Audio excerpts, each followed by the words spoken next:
Olá, você está no Átomo Quântico. Hoje vamos trazer uma análise comentada sobre os mistérios gnósticos de Fichte e Sophia.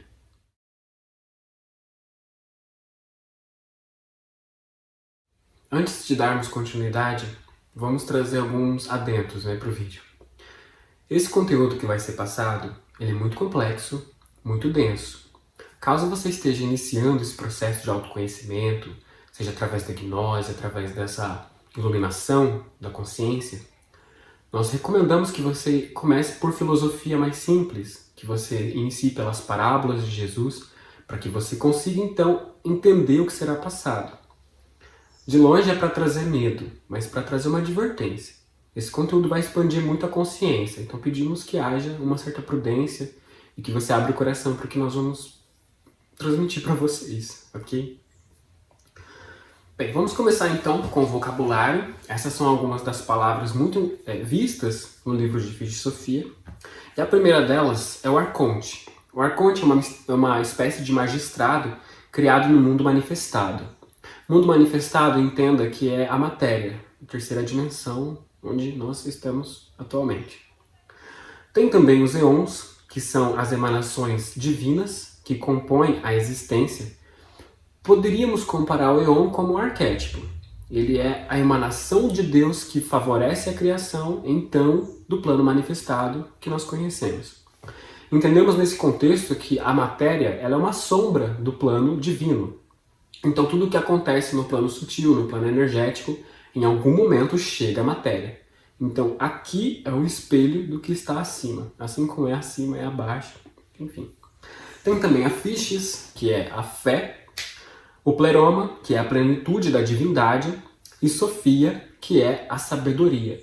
Podemos entender nesse contexto que Sophia é um eon, ela é um arquétipo. Alguns aspectos relevantes. Os eons, eles emergem aos pares, e é isso que permite que dimensões como a nossa existam. Há determinadas consciências que elas precisam do livre-arbítrio para conseguir conduzir a evolução delas. Elas terem essa sensação de escolha. Jesus comenta sobre as esferas superiores para os apóstolos, para os discípulos, né? E tem algum momento que um deles pergunta como que é o céu ou como que é o inferno. E por Jesus entender que eles não têm abstração para conseguir entender o que vai ser passado, ele faz comparações do tipo, a luz da divindade é 9.000 vezes maior que a luz do sol, por exemplo. O fogo do inferno é 300 vezes mais ardente do que o fogo da terra, para eles conseguirem ter uma noção do que é passado. Veja que nesse aspecto é interessante nós termos em mente que o divino, quando nós entramos no estado de meditação, ele se adapta às nossas crenças para conseguir nos ajudar em catarses. Na prática, na nossa vida, nós podemos ver na situação. Quando tem um indivíduo que é muito materialista, e ele fala que não acredita em Deus, não acredita na espiritualidade, e um espiritualista, ele procura conversar com ele para tentar casar as ideias, o espiritualista ele tem que comprimir, adaptar o conhecimento dele para conseguir transferir para o materialista. Se há uma dificuldade nessa transferência de informação, é aí que demarca o início do conflito. E aí nós conseguimos enxergar que esse conflito começa pelo interesse, onde nós conseguimos ver o indivíduo está defendendo a espiritualidade ou está defendendo a própria opinião. Aí veja que são coisas distintas, né? Defender o todo ou defendo a mim mesmo, a imagem que eu tenho sobre os demais. Então eu imponho minha opinião em demonstração de que eu carrego a verdade. Então aí nós vemos o processo egóico da consciência. Da mesma forma, isso para o materialista, né? Para ele conseguir fazer com que o espiritualista ouça o que ele está dizendo, ele precisa ter a humildade, a adaptação de conhecimento para tentar trocar a informação. Nós vemos também que isso acontece na ressonância, quando Hélio Couto fala. As ondas precisam estar equivalentes para que elas consigam transferir dados. Quando há essa desincronia de vibração, a informação simplesmente não passa. É quando começa o atrito. O conhecimento segue o ritmo de cada alma. Isso é interessante porque Jesus ele traz as parábolas para os iniciantes, para aqueles indivíduos que não conseguem entender o que ele está querendo dizer. À medida que a consciência vai evoluindo, vai expandindo, ela começa a ansiar complexidade. Então ela quer procurar o difícil, ela quer ter um desafio para entender melhor como as coisas funcionam. E aí que entram os apócrifos, né? Por exemplo, o Fichte Sophia, que é um conhecimento que, né, você tem que ter um embasamento para conseguir digerir o que é passado. Em alguns momentos é falado da fiel sabedoria quando ela cai, né, nas forças do triplo poder, e então ela vê a luz da face de leão, que é isso que seduz ela até o abismo. E esse contexto gira em torno de que a sabedoria, por algum momento, teve um egoísmo de ansiar uma luz. E assim, né, gente, nós somos filósofos, nós analisamos o contexto, e é engraçado ela dizer que a luz da face de leão, isso é um arquétipo, isso nos lembra alguma coisa da dualidade. E a gente começa a discutir e fala, nossa, poxa, eles trazem muito o leão para o sentido da economia do país, né? Declaração das coisas e tal. A gente pensa, por que eles trazem isso? Então nós conseguimos ter uma reflexão de que a matéria, ela traz essa questão do poder, de que a matéria é o poder da matéria da terceira dimensão. Isso é o que move o planeta na crença materialista. Como nós falamos, nós só trouxemos aqui uma reflexão para deixar vocês por dentro do que a gente pensa às vezes, né? Bom, continuando então, a sublimação de si para si. Colocamos o primeiro si pequeno para demonstrar o pequeno eu, né? Esse eu individualizado. E o grande si, que é o grande eu, que é quando nós abraçamos o nós, a todos, né? A consciência, ela é capaz de transcender a polaridade, o bem, o mal, a guerra, a paz, o claro e o escuro. E ela consegue isso através das renúncias. E a renúncia ela é muito falada na gnose e no Fichte Sophia. Que o homem tem que renunciar tudo aquilo que a matéria traz para ele, que a matéria oferece a ele. Essa pegada ela é importante, porque quando nós pensamos na renúncia, que nem a gente estava falando nos vídeos passados, né? Nós pensamos, então eu vou dar tudo o que eu tenho, vou doar tudo o que eu conquistei na vida. Isso varia muito, porque o indivíduo que não tem nada pode significar incapacidade de conquista. Até que ponto que isso é bom? Então nós entendemos que renunciar é deixar de ser escravo.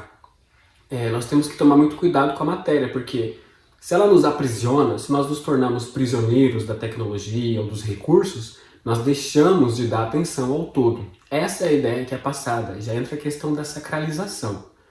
Se o que eu faço eu posso fazer em nome de Deus ou em nome de alguém que eu respeito, é sagrado, é divino, se justifica, se objetiva, então isso é sustentado e apoiado pela natureza.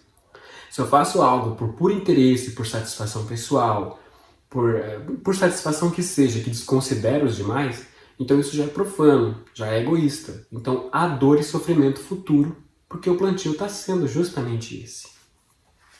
O corpo físico pode desencarnar sem nunca ter exercido seu objetivo. Isso é interessante porque qual é o objetivo do ser humano? Antes mesmo do ser humano ser gerado, já existia um arquétipo do ser humano, que é o ser humano perfeito. É o ser humano sábio, aquele que consegue integrar os aspectos de sua mente, que entra aquela questão da obra em negro, obra em branco, que nós vamos falar também daqui a um tempinho. E esse aspecto ele permite que a consciência se perdoe. Ela entra num estado de autocatarse e consiga se reintegrar com o divino através da religião, por exemplo. Então nós vemos que nesse caso pode acontecer do indivíduo desencarnar sem ter atingido a sabedoria. Ele desencarnar sendo estranho para si mesmo. Isso é possível, isso pode acontecer. É igual a vela, no exemplo da vela. Ela pode, no caso, você tem uma vela, ela é muito bonita, você não quer acender porque você não quer gastar a vela. Se você nunca acender ela, ela vai se decompor e vai morrer sem nunca ter sido o que era para ser.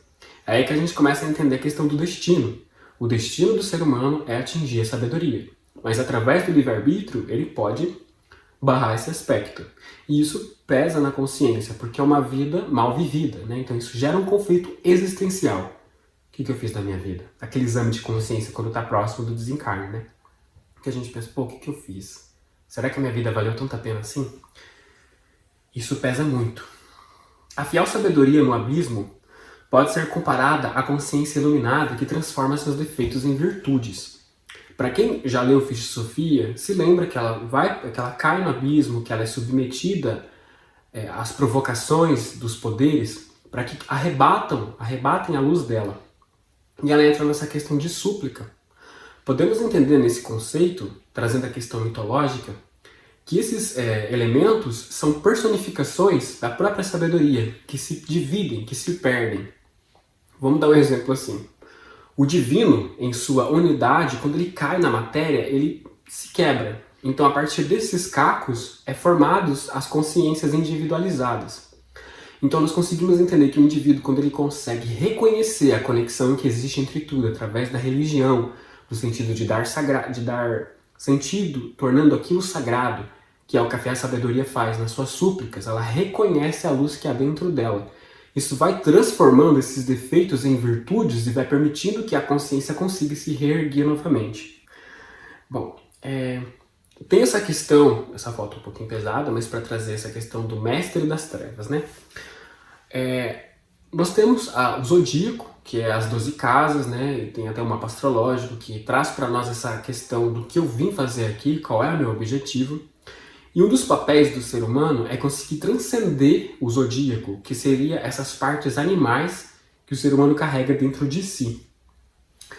E nós podemos citar alguns exemplos. Nós temos muitas mitologias que trazem alguns animais. Até que ponto que isso é verdade? Isso é para uma outra conversa. Mas, por exemplo, nós temos o lobisomem, que é como o animal que impera sobre o humano. Então ele vive em prol dos instintos dele, os instintos de lobo, né, de viver solitário, de ser um caçador, de ser um predador. Nós temos também o exemplo do centauro, que é a figura do Sagitário, né, que é a parte do homem que impera sobre a parte animal. Então é o ser humano que consegue domar o seu animal interior. Isso também é interessante que algumas culturas começaram a realizar sacrifícios de animais, sacrifícios até humanos, vocês sabem, né? Só que acontece que muitas vezes o ser humano leva muito ao pé da letra. Ele deixa de ter a abstração de entender a filosofia por trás do que é falado. Onde nesse caso, o sacrifício seria o ser humano entregar a sua parte animal para Deus. E então sacrificar o seu animal em prol de Deus. Só que aí o ser humano entende que tem que sacrificar animal, materialmente falando, para aplacar a ira de Deus. Então vê que como que as coisas vão se perdendo no decorrer do tempo, né? Isso também fala que quando, retomando a questão do Fichte Sophia, né? Que quando a fiel sabedoria ela cai naquela densidade junto com a face de leão, ela cria então o demiurgo, que seria como um novo universo que se abre, um universo infernal, né? Que é a prova da própria consciência. E esse demiurgo, ele permite que as sofias posteriores, as sabedorias posteriores, também se submetam a essas provas. Então nós conseguimos ver que a didática por trás do demiurgo é trazer a consciência do ser humano à existência dos seus defeitos, o que também entra na questão da obra em negro. E a consciência purificada, ela reconhece a conexão com tudo. Reconhece, reconecta. Então já está. Eu só aceito que aquilo existe. E essa questão de aceitar e integrar esses aspectos já implica na renúncia. Eu renuncio ao meu egoísmo. Eu renuncio à minha individualidade, porque eu entendo que somos todos um. Então isso abre mão da questão polar e o indivíduo consegue então transcender a matéria. Então veja que nesse momento nós poderíamos pensar, então viver na matéria é algo ruim? Pelo contrário, é didático. Essa dimensão ela tem algo a nos ensinar. Mas se nós vivemos nela por muitos ciclos, chamados de vidas, nós conseguimos ver que há um vício, que é aquele Ouroboros, né, a samsara. Nós reencarnamos e reencarnamos aqui até chegar num processo que satura. O indivíduo cansa, ele já não tem mais vontade de ficar aqui dentro do íntimo dele, porque ele sente que está repetindo de ano, né, como na escola. Então vê que tudo isso gera um cansaço mental, um cansaço energético, um cansaço físico, pela essa questão da reprova, de estar sempre pisando no mesmo lugar. Veja que quando nós falamos de inferno, de defeitos, nós rotulamos muito mal as coisas algumas vezes, né? Então assim, nós conhecemos indivíduos que bebem, que utilizam substâncias proscritas pela lei, ilícitas, né, drogas. Por um momento nós poderíamos julgá-los, pensar, pô, essas pessoas são indignas da luz e tal, mas nós conseguimos ver que são degraus. Então, particularmente, uma coisa que eu até ouvi na gnose, no mestre, é que a bebida, a droga, são grandes mestres também, né, como figura. Eles têm algo a ensinar para nós. E tem muitas pessoas que perguntam, por quê? O que isso tem a me ensinar? Minha vida parece que não anda, eu só fico preso nessa densidade. Mas veja que é uma oportunidade, é a vida mostrando partes de nós, aspectos daquilo que nós não queremos mais. Então, se nós vemos e aquilo nos incomoda, é porque nós estamos tendo consciência de que existe alguma coisa que pode ser melhorada. E é aí que nós temos que iniciar esse processo da catarse, da sublimação. Quando o indivíduo sabe que existe um problema e ele fica naquele problema, é muito mais doloroso, porque agora a consciência, agora ele sabe, isso pesa muito mais. Bom, continuando, agora recebendo os mistérios da luz. Durante o Ofício de Sofia, os discípulos perguntam para Jesus algumas coisas importantes sobre o merecimento no recebimento dos mistérios. Para começar isso então, nós vemos que Platão fala sobre essa questão da alma quando o ego suprime a alma. Quando o ego é tão forte, tão inflado, que ele impõe as vontades pequenas dele sobre o grande ele, desconsiderando a existência do divino. Nós vemos que isso acontece, ele demonstra isso, na verdade, na obra do mito da caverna. E nós vemos que filmes como Matrix, eles reproduzem essa ideia de uma consciência que está vivendo em uma ilusão e sequer imagina que isso acontece, mal sabendo ela que por trás daquela projeção existe uma consciência adormecida. Então seria o ego impondo através dos desejos, das vontades, desconsiderando o âmago, a alma, o espírito. Isso faz com que a consciência entre nesse estado de queda, né, onde ela acaba indo para as profundezas da própria consciência. Nesse aspecto, podemos ver que a bondade ela é reconhecida pelo divino. Né? Então, quando nós somos pessoas justas, pessoas boas, isso conta, claro que conta. Mas uma alma, quando ela é justa, mas ela ainda não recebeu o mistério da luz, ela ainda não é digna de atingir o céu, né, como se diz. Nesse ponto, nós entendemos que, nesse caso, o indivíduo ele recebe uma nova encarnação, só que de maneira mais tranquila. A vivência dele é mais leve. E nesse caso, vemos assim, para cada gênero de pecado, existe uma punição diferente. Quando o indivíduo desencarna, o triplo poder arrebata a alma e viaja com ela através do universo para poder ensinar para ela sobre a existência de todo o universo. E dependendo da falha que ela tiver cometido, adultério, assassinato, homicídio, enfim, isso vai pesando e ela é submetida a um demônio, é submetida a um problema e ela vai vindo com algumas deficiências físicas, representando, né, como se diz, a maldição de vidas passadas. Nesse ponto entendemos que, por exemplo, quando o indivíduo recebe um dom, na verdade é um mérito, é um presente que a natureza concede ao corpo físico por mérito daquilo que a consciência já conquistou em vidas passadas. E quando ela vem com um problema, uma deficiência, alguma coisa do gênero, seria como um resquício de algo que ela cometeu lá atrás. Esse é um dos aspectos bem complicados, porque quando a gente fala dessa questão de deficiência e tudo, a pessoa pode, né, falar, então você está querendo dizer o quê? Que se algum deficiente quer dizer que ele fez tal coisa? Não vamos entrar nisso, nós estamos só comentando o assunto, tá? Então, para que a gente consiga entender isso, nós temos que estudar, temos que buscar mesmo. Então, caso você conheça alguém, você tenha se ficado mal com o que nós falamos, pedimos paciência, vamos continuar o vídeo para que você consiga entender melhor o que a gente está querendo passar, ok? Veja que muito daquilo que fazemos foge da nossa consciência. Então apontar o dedo e falar, nossa, então quer dizer que se ele está passando por isso, é por isso, isso, isso. A luz, ela concede lucidez para que nós vejamos o outro, para que nós o ajudemos. Então de longe é para julgá-lo. Lembre que quando nós cometemos um defeito, nesse caso, crítica, julgar, sabendo o que estamos fazendo, isso vai pesar muito mais sobre nós. Então, quando nós vemos a essência do outro, é aí que nós temos que ter mais compaixão. E esse é um dos motivos de que nós normalmente não nos lembramos de vidas passadas. Porque se através de pequenas coisas nós já apontamos o dedo, quem dirá se nós lembrarmos, né? Quem que nos matou, quem que fez não sei o que com a gente, aí entra aquela cólera, né? Enfim. Nessa questão podemos ver que a dor é didática e ela tem muito a ensinar. Como a gente estava falando um tempo atrás, né? Muitas vezes nós vemos uma situação problemática e não conseguimos entender o que ela está querendo mostrar pra gente, justamente porque a gente está deitado lá no confortável, e aquilo tem um preço. Né? Quando nós vamos pro denso, é sedutor, meio que nos convence a ficar ali. mais 5 minutinhos. Não, eles não precisam de você não, fica aqui mais um pouquinho. Ah, depois você faz, depois você não sei o quê. Essa procrastinação, veja que tudo isso traz essa questão de denso, de ficar ali, sem trabalhar para a humanidade, sem ajudar o próximo, mesmo que a gente não perceba, e muito menos que a gente aceite esse fato. Então essa questão da dor, nós vemos o que está acontecendo, eu estou sofrendo, beleza, então, mas por que eu estou sofrendo? Então nós vemos que a catarse exige consciência. Independente da terapia que você vá, o profissional vai tentar trazer você para um estado de consciência que agora eu entendi o que está acontecendo. Então a dor, ela tem algo a ensinar. Nós temos que estar dispostos e termos humildade para conseguir aprender com ela. E quando nós temos essa capacidade de abraçar os nossos demônios, é aí que nós vemos que nele a nossa maior força.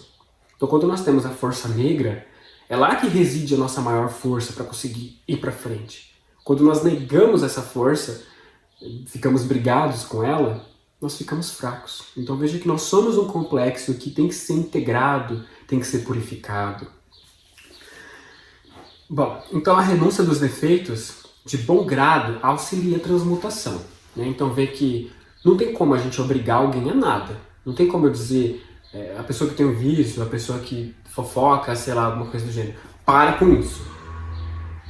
Não tem como. Ela tem que ter consciência do que ela está fazendo e ela mesma transmutar aquilo. Lembre-se que o ser humano é a única existência, nesse contexto que vivemos, que evolui através da consciência.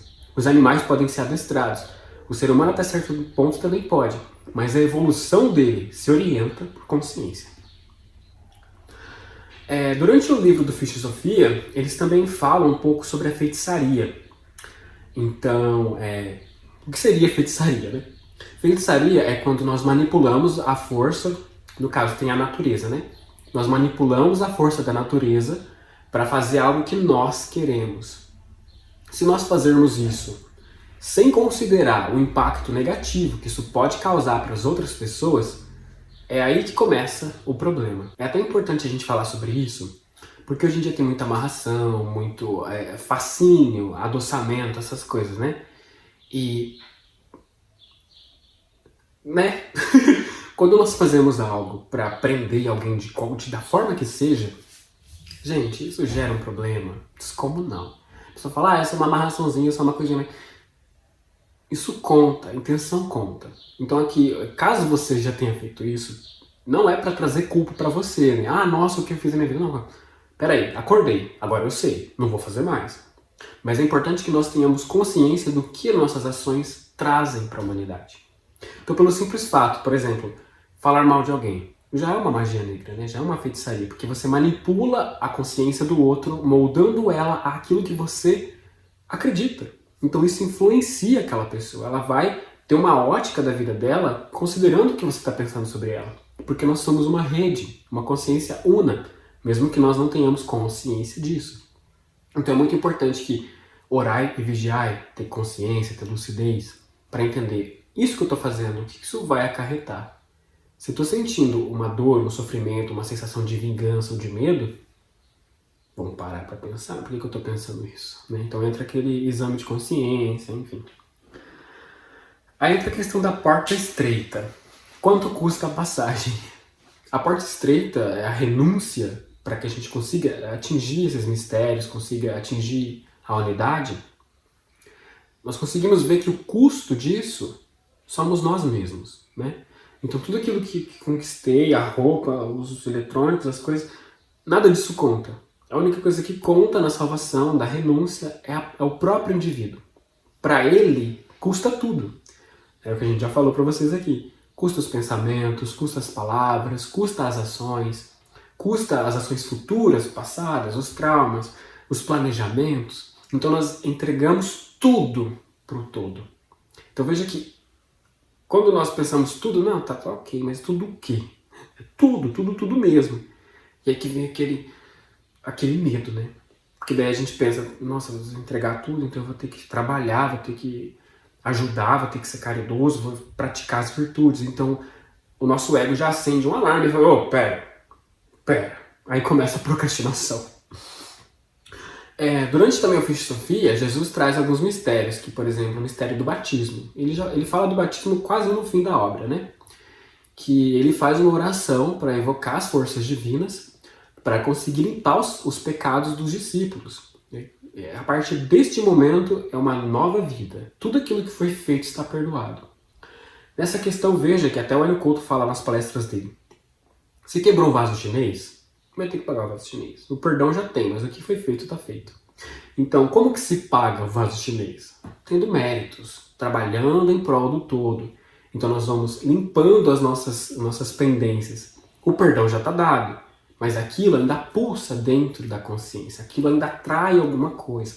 Então veja que se a gente engana, se a gente mente, se a gente fofoca, enfim, isso vai registrando essa vibração dentro de nós, através dessa média vibratória, né? Então a gente está vibrando tal, começa a praticar os defeitos, ela vai começando a baixar um pouco. Eu não tenho consciência disso aqui, mas isso tá aqui. Tá acontecendo, eu tô vivendo, a minha vida tá se fazendo ali, vem alguma coisa e me atinge, vem alguma coisa e me pega, eu perco dinheiro, acontece. O que tá puxando isso? É a minha média vibratória, né? Então, quando nós falamos isso para os indivíduos, eles normalmente têm a resistência mesmo, né? De que, mas eu não sei o que está acontecendo. E quando você começa a perguntar e ela começa a contar, você começa a entender, né? Só que daí a gente vê que nem todo mundo está pronto para ouvir tudo, né? Então se a gente chega para a pessoa e fala, é isso! A pessoa já se culpa. Então, gente, vocês entendem? Lidar com a mente. Aí tem também o mistério de Cristo, nós vamos falar disso um pouco mais pra frente, mas entender que é o processo da cristificação. É quando o indivíduo consegue purificar sua existência, né? Vamos falar disso depois. E aí entra algumas perguntas que os discípulos fizeram a Jesus, né? Por exemplo, nessa. E as pessoas que tiverem cometido defeitos, nós devemos perdoá-los? Devemos dar os mistérios a eles? E Jesus fala, né, que eu já vos havia dito, perdoai 70 vezes 7. Perdoai quanto for necessário. Dai o mistério enquanto sentirem que esse indivíduo merece receber o mistério, quantas vezes forem necessárias. A menos que esse indivíduo caia no próprio defeito e ele não demonstre arrependimento. Aí não dai mais mistérios. Deixai que ele fique com aquele mistério. Porque quando ele está com o mistério, aquilo é inquieto. Começa aquele incômodo, né, de que, nossa, minha vida tem alguma coisa errada, que a minha vida tem alguma coisa acontecendo. Então isso é um sinal da marca de que a consciência já está recebendo os mistérios da luz e está começando a identificar os problemas para conseguir se erguer novamente. Aí entra essa questão do desencarne. A gente estava até falando disso um pouco agora nesse vídeo, um pouquinho atrás. A alma é recebida pelo triplo poder e conduzida através das dimensões, até mesmo no caos. Então ela é levada pelo universo durante aquele período para ter esse conhecimento do que são todas as criaturas que existem no universo. Quando ela é jogada, né, no inferno, que ela é levada no inferno, ela é jogada se tiver cometido defeitos, é levada se não tiver cometido nenhum defeito, mas também não tiver os mistérios da luz. E ela é levada para esses infernos por quê? Quando a consciência dela se identifica com o inferno, ela é puxada para lá. Então veja que não é assim, né, que o triplo poder joga a consciência, é que ela vai sozinha. Quando nós temos esse processo de meditação, é até interessante a gente falar sobre isso. Quando a gente está nesse processo de meditação, pode acontecer de nós termos visões negativas, insetos, escuro, criaturas extraterrestres, então nós vemos que foge da compreensão, até mesmo o lobisomem, esses animais da mitologia, né? Então nós vemos que o que levou nossa consciência até lá é a identificação que nós temos com essa vibração. Então veja, ninguém nos levou, nós nos levamos. Então quando o triplo poder anda com essa alma, se ela se identificar muito com aquela dimensão, ela fica ali. Pelo menos até o tempo onde ela consegue entender o que está acontecendo com ela para então sublimar esses defeitos através da purificação, da cristificação. As almas merecedoras, então, são marcadas pela Virgem de Luz com o selo. Então elas são seladas, elas são libertadas para viverem outras experiências de maneira mais leve. Que nem a gente estava falando do caso. O justo, que não tem a marca, o que acontece com ele? Ele volta, ele encarna novamente, só que as condições da vivência dele são mais tranquilas, porque ele teve uma vida justa, então isso é mérito, né? Lembra, nada é por acaso no universo. O universo é cosmos. Almas purificadas, que estão iniciadas, que estudaram sobre esses conhecimentos, como a gnose, a alquimia, elas recebem o primeiro mistério, e nesse caso elas desfazem a roda da samsara, que seria essa encarnação sucessiva. E o encarne dela deixa de ser exigido. Então é aí que ela sublima a própria matéria e ela consegue atingir os próximos níveis de céu. Então veja que quantos céus existem? É infinito, isso nunca acaba. Nós caímos eternamente, subimos eternamente, esse é o desfrute da eternidade, é o para sempre. E abrir a mente para isso é um dos desafios tenebrosos, né? Temos também essa concepção das 7 chaves. As 7 chaves, quem traz essa ideia é a Helena Blavatsky, quando ela fala na Voz do Silêncio, que ela traz muito essa questão do gnose, né, da gnose, do que isso significa. Então nós vemos que os chakras, eles compõem um complexo existencial. E à medida que a pessoa trabalha em prol do todo, ela vai desbloqueando esses chakras, que é como a gente também estava falando com vocês um tempo atrás, né? Deus, ou todo, ele concede bênçãos para que a consciência consiga ter força para se superar, né? Então, ninguém faz nada sozinho. Ninguém chega ao céu sozinho. Essa também é uma parábola maravilhosa. Todo indivíduo que tenta fazer sozinho, sobrecarga, ansiedade, falha, culpa, é um looping, vocês sabem, né? Os defeitos se expressam em todas as dimensões, através da consciência ou da inconsciência, físico, mental e espiritual. Isso entra naquela questão de que tem um defeito físico. Por exemplo, a preguiça. Ah, eu não vou trabalhar não. Depois eu vou. Eu chego atrasado no trabalho. Beleza, isso foi físico, né? Eu fiz corpo mole. Mas tem a preguiça mental. A preguiça de querer pensar. A preguiça de raciocinar. De desenvolver um senso crítico. Então, nós pegamos prontas opiniões da internet e é isso aí. A gente não tem uma reflexão, não pensa nas coisas porque é uma preguiça mental. E esses defeitos, quando eles vão entrando nesses níveis de mente, de sutil, é muito difícil de mudar. Então, a preguiça física, beleza, sei lá, alguém joga um balde de água fria em mim, dá um tabefe, eu levanto e vou. E a mental? E a preguiça de pensar, como que faz? Então a gente vê que a geração de hoje, ela tá, infelizmente, ela tá muito com isso, né? Essa preguiça de pensar. O que isso vai levar lá pra frente? Alienação total, né? Então, não estão pagando pra ver como diz essa questão, né? Aí entra o que a gente falou que ia falar depois pra vocês. Jesus e Cristo. Jesus recebe Cristo quando se cristifica, renunciando tudo por todos. Então nós vemos que tem até algumas... Antigamente, pelo menos, era assim, né? Quando o indivíduo ele tinha um sobrenome, o sobrenome tinha tudo a ver com o que a família fazia. Então, parreira, quer dizer que a família cuidava de uvas. Eu não lembro de outros nomes agora, mas a ideia é essa, né?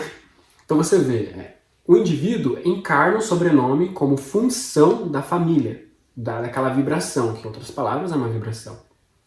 Então Jesus até então era Jesus de Nazaré, que nasceu em Nazaré. Quando ele se entrega para o todo, ele então se cristifica e se torna Jesus Cristo. Encarna Jesus Cristo. Encarna no sentido de que ele se abre esse portal e o portal de Cristo consegue atravessá-lo. É onde ele se torna de fato o primeiro mistério. E durante a obra do Fichte Sophia, ele até comenta com os discípulos que todo aquele que tiver o primeiro mistério, ele vai conseguir executar todos os prodígios de Jesus, né? Ressurreição, curar os mortos, os paralíticos, os cegos, enfim. Mas ele recebe o primeiro mistério quando ele trabalha pelo todo. Então ele demonstra essas capacidades do todo para que ele tenha crédito, para que as pessoas acreditem nele e o sigam. Então ninguém recebe o primeiro mistério para aparecer. É quando trabalha pelo todo. Então aí o grau de humildade já está extremamente alto e a pessoa já não está mais esperando isso, como você fala. É a renúncia da própria vontade. A cólera que Jesus causa quando demonstra que a cristificação é possível. Essa também é outra questão interessante. Vocês sabem, Jesus sofreu muito na vida dele, principalmente no fim da vida, e ele causou muita raiva. Mas por que ele causou? Se a gente analisar profundamente, é igual, por exemplo, você que está estudando essas questões agora. Pode acontecer das pessoas chegar e falar, você tá louco? O que é isso que você está pensando? Nossa, o que você está viajando? Dá um pouquinho para mim que eu quero saber o que é, né? Por que isso causa essa revolta? Porque numa sociedade que está totalmente inerte, que ninguém pensa, que ninguém chega a lugar algum, o indivíduo que se levanta, vê o que está acontecendo e começa a caminhar, ele prova que todo mundo é covarde. Ele prova que aquilo é possível, mas que ninguém quis fazer. Então isso causa uma raiva inconsciente. Eu não sei porque que eu sinto raiva, mas eu sinto. As pessoas sentiam raiva de Jesus porque Jesus mostrou que o divino existe, que é possível, que aquilo é possível porque ele fez, ele é a prova que aquilo é possível. Então imagina o incômodo que isso causa. Aquelas pessoas sabendo que se atingissem aquele nível, teriam que ser tão humildes quanto ele, tão virtuosos quanto ele. Então, né, você vê que polariza totalmente. Aqueles que seguem, que estão dispostos a abrirem mão de si próprios por uma causa maior, e aqueles que enxergam isso como uma ameaça. Então é polar. São a questão dos arcontes, dos eons, que permite a existência da matéria, né? Que é o livre-arbítrio. Bom, agora algumas considerações finais sobre essa obra. Gente, esse livro ele foi muito difícil de achar. E assim, para vocês que procuram filosofia, acredito que exista uma variante em PDF, que é bem melhor. Eu optei por essa questão porque eu gosto mais do impresso, né, de ficar lendo ali. Mas de fato, nesse vídeo a gente passou pouca coisa se comparado ao que tem dentro desse livro. São 130 páginas, mas é de uma densidade extremamente grande. Se assemelha à obra de Khalil Gibran, né, falando do profeta. É assim, ó, mas quando você começa a abrir, não acaba. Então, para ir fechando as ideias, caso você esteja realmente disposto ou disposta a trilhar esse caminho, tenha em mente que é renúncia. E algumas sugestões que nós trazemos para vocês são coisas que nós já falamos aqui antes. Abracem tudo. Tudo aquilo que dizem para vocês, não desconsiderem nada. Por mais absurdo que aquilo pareça, nós entendemos que é um elemento da nossa mente, personificado e encarnado naquele indivíduo, que tem alguma coisa a nos ensinar. Então mesmo que a gente está numa situação de cólera, de raiva, de estresse, o que eu tenho que aprender com aquilo? E quando a gente consegue extrair o divino que há naquilo e reconhecer que aquilo é didático, acabou o problema. Então independente do que você estiver passando, nós sabemos, é difícil, viver não é fácil. Se fosse fácil, todo mundo estava sábio, todo mundo sabia de tudo, não é verdade? Nós temos esses desafios, só que veja que isso é o que permite que nós tenhamos essa experiência. Então abrace suas causas. Veja que cada um tem um ritmo, cada um aprende de uma maneira diferente. Integrar essas questões é muito difícil. Eu vou compartilhar com vocês uma coisa. Eu trabalho em um lugar onde eu tenho que lidar com o público toda hora. É difícil, é muito difícil, ainda mais depois que começou essa dita cuja dessa situação que a gente está hoje em dia. Nós lemos, nós aprendemos, nós sabemos, nós vimos o que... Só que na hora da prática, o negócio pega. A fé sem obras é morta, como diz. Então, é totalmente compreensível. Cair é opcional, mas levantar é obrigatório. Independente do que você estiver passando, independente do que estiver acontecendo. Levanta, limpa a sujeira, vamos seguir em frente. Quem que tá comigo, quem que tá aqui à minha volta, onde a gente tá indo mesmo? E vai, tudo bem? Caso vocês tenham alguma pergunta, nós respondemos nos comentários. Se vocês quiserem que nós façamos outro vídeo sobre isso, nós fazemos, mas por enquanto a ideia é resumir tudo nesse daqui, ok? Caso você tiver gostado, avalie o vídeo, por favor, ajuda muito. Até a próxima!